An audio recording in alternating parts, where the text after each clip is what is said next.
তো তোমরা যারা 2026-এর এএনএম ও জিএনএম পরীক্ষা দেবে, তোমাদের জন্য আজকের এই ক্লাসটা খুবই গুরুত্বপূর্ণ হতে চলেছে। আজকের এই ক্লাসে আমি আলোচনা করব এএনএম ও জিএনএম 2026 সালের পরীক্ষার জন্য জিকের সবথেকে গুরুত্বপূর্ণ টপিকসগুলো। দেখো, জিকের সিলেবাসটা এমন একটা সিলেবাস না, কিন্তু জিকের সিলেবাসটা কিন্তু প্রচুর বড়। মানে যতই পড়বে শেষ হবে না। কিন্তু কিছু, কিছু জায়গা আছে পার্টিকুলার, সেই জায়গাগুলো তোমরা যদি বেশি, বেশি করে পড়ো, মানে বেশি, বেশি করে রিভিশন দাও, বেশি, বেশি করে সেই জায়গাগুলো পড়ো, তাহলে কিন্তু তোমরা অনেক মার্কস করতে পারবে। ঠিক আছে? তো জিকেতে কিন্তু নাম্বার তোলা খুব কঠিনও নয়, খুব সোজাও নয়। একটু বুদ্ধি লাগিয়ে পড়লে জিকেতে কিন্তু ভালো নাম্বার তোলা যায়। ঠিক আছে? দেখো, আজকের এই ক্লাসে আমি তোমাদের এএনএম ও জিএনএম বিগত বছর যে সমস্ত প্রশ্ন পরীক্ষা হয়েছিল, সেই বিগত বছরের প্রশ্ন এনালাইজ করে কিছু, কিছু গুরুত্বপূর্ণ টপিক পেয়েছি। মানে যেই সমস্ত টপিক থেকে কিন্তু তোমরা টপিকের নামগুলো দেখতেই পাচ্ছ, আমি এখানে লিখে দিয়েছি অলরেডি। এই টপিক থেকে কিন্তু প্রশ্ন এসছে, বেশি, বেশি করে প্রশ্ন এসছে। ঠিক আছে? তো আজকে আমি সেই টপিকগুলো তোমাদের বলব যে কোন, কোন টপিকগুলো তোমরা সবার ১ম এ তৈরি করবে। দেখো, আমি বলছি না যে সমস্ত টপিক ছেড়ে দেবে। যেহেতু এখনো হাতে মোটামুটি সময় রয়েছে, তাই তোমাদের কিন্তু দরকার যে টপিকগুলো আমি বলছি সেগুলো সবথেকে বেশিবার পড়ে সবথেকে বেশি করে রিভিশন দেবে। তারপরে বাকি যে সমস্ত টপিকগুলো রয়েছে সেগুলোও পড়বে। আমি বলছি না সেগুলো পড়বে না, অবশ্যই পড়বে। তো এগুলো কিন্তু সবথেকে বেশিবারে পড়বে। ঠিক আছে? আ তো শুরু করছি, বেশি কথা বাড়াবো না। তোমাদের সামনের পরীক্ষা, আমি চাই না তোমাদের বেশি টাইম নিতে। দেখো দেখো, আমি এই পিডিএফটা বানিয়েছি। তোমরা পিডিএফটা সম্পূর্ণ বিনামূল্যে পেয়ে যাবে। পিডিএফটার জন্য তোমাদের কিন্তু আমাদের টেলিগ্রামে জয়েন হয়ে যাও। সেখান থেকে কিন্তু এই পিডিএফটা নিয়ে তোমরা এই টপিকগুলো খাতায় লিখে নিতে পারো বা এটাকে ফোন থেকে দেখে নিতে পারো। ঠিক আছে? দেখো, তোমাদের টপিকের মধ্যে ১ম এ একটা টপিক যেটা আমি বলছি পর্বতমালা।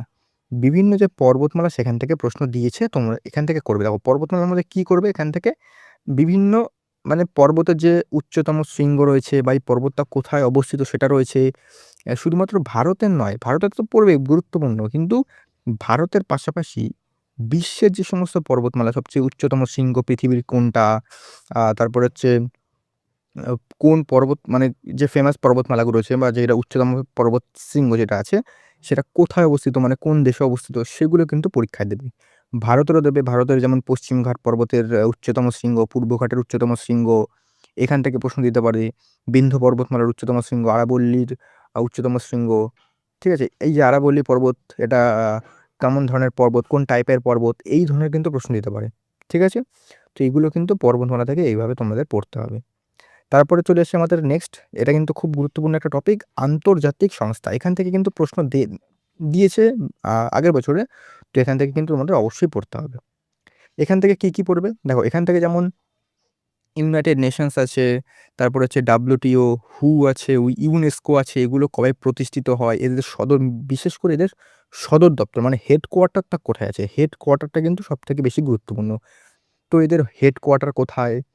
কত সালে, সালটা যদিও না অত, অত যদি স্ট্যান্ডার্ড কোয়েশ্চেন বা অত যদি ডেপথ এ না যায়, মানে অতটা যদি আ কঠিন না জিজ্ঞেস করে, তাহলে কিন্তু আ কত সালে প্রতিষ্ঠিত হয় সেটা জিজ্ঞেস করবে না। জিজ্ঞেস করতে পারে কোনটার? একমাত্র ইউএন। ইউএনটা কত সালে প্রতিষ্ঠিত হয় এটা জিজ্ঞেস করতে পারে।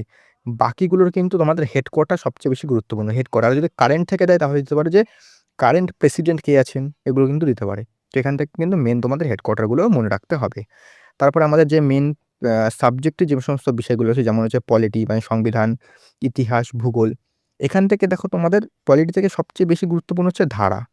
ঠিক আছে? এই ধারাগুলো মেইন মনে রাখতে হবে। কিছু, কিছু ধারা রয়েছে সেগুলো কিন্তু পরীক্ষায় দেবেই দেবে, সেই ধারাগুলো কিন্তু অবশ্যই তোমাদের মাথায় রাখতে হবে। ইতিহাস থেকে যেমন কোনো রাজার ইতিহাস থেকে একদম বেসিক টাইপের প্রশ্নগুলো পড়বে। একদম ডেপথ এ যাওয়ার কোনো দরকার নেই। একদম যে বেসিক প্রশ্নগুলো রয়েছে সেগুলো কিন্তু পড়বে। যেমন ধরো, বলল মগধের রাজধানী কই ছিল? বা ধরো বলল আ পাল বংশের প্রতিষ্ঠাতা কে ছিল? এই যে বেসিক টাইপের প্রশ্নগুলো রয়েছে না, এগুলো তোমরা পড়ে যাও, এখান থেকে কিন্তু প্রশ্ন দেবে। ভূগোলের বিশেষ করে স্ট্যাটিক টাইপের প্রশ্ন পড়ো। মানে ধরো বলল ভারতের দীর্ঘতম বাঁধ কোনটা? বা তোমাদের উচ্চতম হ্রদ কোনটা?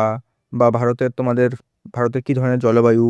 মানে এখানেও কিন্তু বেসিক টাইপের প্রশ্ন। আর বিশেষ করে ভূগোলটাতে তোমরা যে স্ট্যাটিক টাইপের প্রশ্নগুলো রয়েছে না, স্ট্যাটিক ভূগোলে, সেগুলো বেশি ফলো করো। মানে কোন পাস মানে কোন যে গিরিপথ আছে, কোন গিরিপথ কোথায় রয়েছে? তারপরে বাঁধ, হ্রদ, তারপরে জাতীয় উদ্যান, বায়োস্ফিয়ার রিজার্ভ, এই যে স্ট্যাটিক টাইপের প্রশ্নগুলো আছে না ভূগোল থেকে, এগুলো সবচেয়ে বেশি, বেশি করবে। ঠিক আছে? তো এখান থেকে তোমাদের ভূগোল থেকে ওগুলো করতে হবে। ডাকনাম, বিভিন্ন ডাকনাম তোমাদের করতে হবে। আগে দেখো হচ্ছে ডাকনাম থেকে ৪ টে প্রশ্ন এসছে। ৪ টে প্রশ্ন কিন্তু কম না আগে বিগত বছরগুলোতে। ঠিক আছে? ডাকনাম বলতে ধরো বলল লিটল মাস্টার কার নাম? তারপর হচ্ছে পিওলি এক্সপ্রেস কার ডাকনাম? এগুলো করতে হবে। দাদা কার ডাকনাম? এই ধরনের প্রশ্নগুলো কিন্তু এখান থেকে পড়তে হবে। শুধুমাত্র যে ভারতেরই করতে তার কোনো মানে নেই। তোমাদের কিন্তু বিশ্বে যে সমস্ত জিনিসগুলো আছে সেখান থেকেও কিন্তু করতে হবে। ঠিক আছে? তারপর হচ্ছে মহাদেশ। বিভিন্ন মহাদেশ সম্পর্কে তোমাদের ধারণা রাখতে হবে। সেখান থেকেও প্রশ্ন দেয়। সাধারণ বিজ্ঞান এটা কিন্তু সবথেকে বেশি গুরুত্বপূর্ণ টপিক। ঠিক আছে? সাধারণ বিজ্ঞান বলতে ধরো জীবন বিজ্ঞানের বেসিক যে সমস্ত জিনিসগুলো রয়েছে সেগুলো মানে বিভিন্ন রোগ কোন ভিটামিনের অভাবে কোন রোগ হয় বা তারপরে আম কোষের ধরো কিছু একটা বেসিক টাইপের একটা প্রশ্ন মানে কোষ ১ম জীবন্ত কোষ কে আবিষ্কার করেন? এই ধরনের প্রশ্নগুলো দিতে পারে। মানুষের অঙ্গ থেকে বিভিন্ন প্রশ্ন দিতে পারে। মানে সবচেয়ে বড় বলল সবচেয়ে বড় অঙ্গ কোনটা? এই ধরনের প্রশ্ন। তারপরে যেমন ফিজিক্স থেকে দিতে পারে যে বিভিন্ন এককগুলো রয়েছে। মানে বলল কার্যের এসআই একক কি? এই ধরনের প্রশ্ন। বা কোনো একটা বলল এই যে সূত্রটা এটা কে দিয়েছে? এই ধরনের প্রশ্ন দিতে পারে। তারপরে কেমিস্ট্রি থেকে মেইন তোমাদের দিতে পারে হচ্ছে তোমাদের পিরিয়ডিক যে টেবিল মানে পর্যায় সারণী সেখান থেকে প্রশ্ন দিতে পারে। তারপর হচ্ছে কস্টিক সোডার রাসায়নিক নাম কি? এই ধরনের জিনিসপত্রগুলো কিন্তু তোমাদের এখান থেকে দিতে পারে মেইনলি। ঠিক আছে?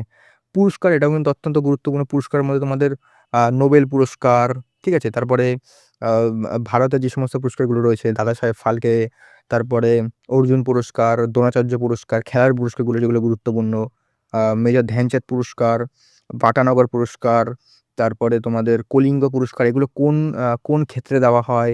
গ্র্যামি পুরস্কার, অস্কার এগুলো কোন ক্ষেত্রে দেওয়া হয় বা কারেন্ট টাইপের জিজ্ঞেস করতে পারে। রিসেন্টলি যারা জয় করেছেন তাদের নাম দিতে পারে। অলিম্পিক্স এখান থেকে কিন্তু প্রশ্ন তোমাদের দিতে পারে। খেলাধুলাও তো দেখে রাখবে ওখান থেকেও প্রশ্ন দিতে পারে। তো এই পুরস্কারটাও কিন্তু অত্যন্ত গুরুত্বপূর্ণ। এটা কিন্তু অবশ্যই কভার করবে। তারপরে করবে পশ্চিমবঙ্গ ভারত। পশ্চিমবঙ্গ ভারতের যে বেসিক যেগুলো আছে যেমন ধরো ভারতে কটা রাজ্য বর্তমানে আছে, কটা ইউটি আছে, পশ্চিমবঙ্গে কটা জেলা রয়েছে, পশ্চিমবঙ্গের বর্তমানে রাজ্যপালকে, মুখ্যমন্ত্রীকে এই সমস্ত দিতে পারে। ভারতেরও সেটা দিতে পারে। পশ্চিমবঙ্গের আয়তন কত? পশ্চিমবঙ্গের সবচেয়ে বড় জেলা কোনটা? সবচেয়ে ক্ষুদ্রতম জেলা কোনটা? ভারতের সবচেয়ে বড় রাজ্য কোনটা? ক্ষুদ্রতম রাজ্য কোনটা? এই যে স্ট্যাটিক টাইপের প্রশ্নগুলো রয়েছে এগুলো কিন্তু এখান থেকে অবশ্যই দিতে পারে। তারপরে এইটাও কিন্তু অত্যন্ত গুরুত্বপূর্ণ। এটা কিন্তু ভালো করে করবে। কি? উচ্চতম, দীর্ঘতম, বৃহত্তম। ভারতের প্লাস ওয়ার্ল্ডের প্লাস পশ্চিমবঙ্গের ৩ টে কিন্তু তোমাদের দেখতে হবে। ১ম দেখতে হবে যে ভারতের ১ম মহাকাশচারী কে? ভারতের ১ম ইংলিশ চ্যানেল পাল করা মহিলা কে, পুরুষ কে? এইগুলো দিতে পারে। ভারতের ১ম মহিলা মুখ্যমন্ত্রী কে? ভারতের ১ম মহিলা রাজ্যপাল কে? এখান থেকেও কিন্তু প্রশ্ন দিতে পারে। এগুলো কিন্তু অত্যন্ত গুরুত্বপূর্ণ।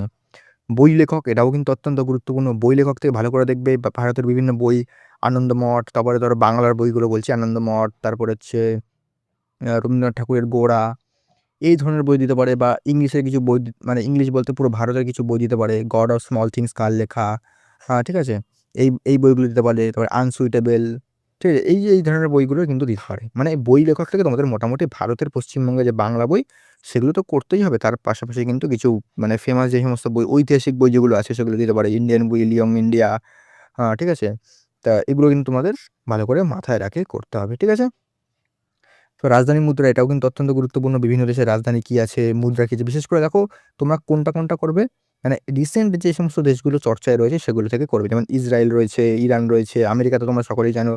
তারপরে বিভিন্ন আমাদের প্রতিবেশী দেশ যে সমস্ত রয়েছে সেখানের যে মুদ্রাগুলো কি রয়েছে তাদের রাজধানী কি রয়েছে এগুলো কিন্তু অত্যন্ত গুরুত্বপূর্ণ। মন্দিরও ভালো করে দেখবে কোন মন্দির কোথায় অবস্থিত বা কোন মন্দির কোন রাজা বানিয়েছেন সেগুলোকে দিতে পারে। বাদ্যযন্ত্র, বাদক এটার আমি ক্লাস অলরেডি দিয়েছি। তোমরা কিন্তু সেই ক্লাসটা দেখে নিতে পারো। এই বাদ্যযন্ত্র, বাদক থেকে কিন্তু প্রশ্ন দিয়েছে তোমরা কিন্তু অবশ্যই দেখতে পারো। কি? বলল গিটার বলল মানে একটা ধরো বাদকের নাম দিল এবং বলল ইনি কোন বাদ্যযন্ত্রের সাথে যুক্ত? সেটা তোমার জানতে হবে। বা ধরো কোনো একটা বাদ্যযন্ত্রের বাদকের জীবনের কিছু একটা গুরুত্বপূর্ণ আ ব্যাপারে দিয়ে দিল। মানে তিনি ভারতরত্ন কবে পেয়েছেন সেগুলো কিন্তু খুব একটা স্ট্যান্ডার্ড হলে দেবে, না হলে কিন্তু তোমাদের নরমাল বেসিক যে সমস্ত প্রশ্ন মানে যে বাদ্যযন্ত্র বাদক কোন বাদ্যযন্ত্রের সাথে যুক্ত সেটাই কিন্তু দেওয়া হবে। দিবসটা অত্যন্ত গুরুত্বপূর্ণ। দিবস থেকে প্রশ্ন অবশ্যই দেবে।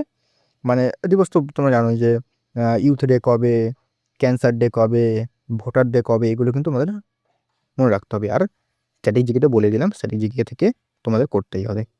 তো এই যে টপিকগুলো বললাম, এই টপিকগুলো কিন্তু সবথেকে বেশি গুরুত্বপূর্ণ। দেখো এই টপিকগুলো সবথেকে বেশি এসছে তাই কিন্তু এখানে করতেই হবে। বাকি তোমরা অন্যান্য টপিকগুলো কিন্তু ধীরে করবে। তবে এই টপিকগুলো সবচেয়ে ১ম এ মানে ফার্স্ট কিন্তু এগুলো কভার করো।